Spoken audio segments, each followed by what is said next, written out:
অসমত এছআইআৰৰ দৰকাৰ নাই। মোৰ হিচাপেতো এছআইআৰ দৰকাৰ নাই।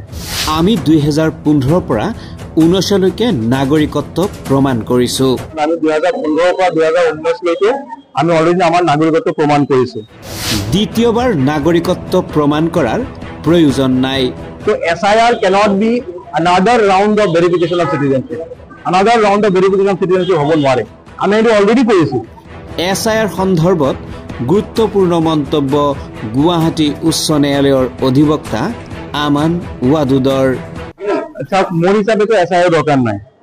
মোৰ হিচাপে এছআইআৰ দৰকাৰ এইকাৰণে নাই, কাৰণ আমি 2015 পৰা 2019 লৈকে আমি অলৰেডি আমাৰ নাগৰিকত্ব প্ৰমাণ কৰিছো।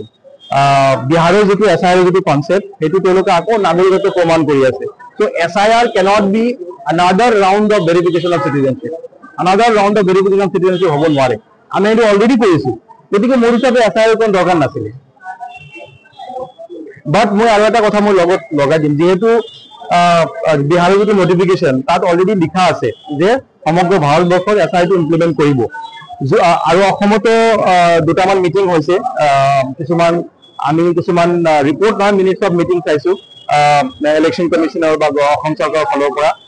সেই হিচাপে তেওঁলোকে কৈ আছে 2005 ভিত্তিত, এপাৰেণ্টলি 2005 এছআইআৰ হৈছিলে অসমত, সেইটোৰ ভিত্তিতহে এছআইআৰটো হ'ব। আৰু ছ'চিয়েল মিডিয়াত কিছুমান ডকুমেণ্ট ভাইৰেল হৈছে, তাৰ কোনো ভিত্তি নাই। ফাৰ্ষ্ট অফ অল যে মানুহ আতংকিত হ'ব নালাগে। বাৰ্থ চাৰ্টিফিকেট লৈ পেলাই বহুত আতংকিত হৈ আছে। আতংকিত হোৱাৰ একো দৰকাৰ নাই। এতিয়ালৈকে কোনো নটিফিকেশ্যন চৰকাৰৰ পৰা অহা নাই। নটিফিকেশ্যনটো আহি লওক, তাৰপাছত আমাৰ সমাজত এনেকুৱা বহুত দক্ষ মানুহ আছে, যিবোৰ মানুহে চবকে সহায় কৰাৰ কাৰণে আমিও আছো। আমাৰ যিটো আমাৰ এম্পাৱাৰমেণ্ট ফৰামো আছে। গতিকে আমি চবৰ লগত থাকি পেলাই কাৰো যেন কেতিয়াও প্ৰব্লেম নহয়। গতিকে আতংকিত হোৱাৰ একদম দৰকাৰ নাই। যদি নটিফিকেশ্যন আহে, যেতিয়া নটিফিকেশ্যন আহে আমি চবৰ লগত আছো। গতিকে মোৰ এটাই বাৰ্তা থাকিব যে কোনে যেন আতংকিত নহয়।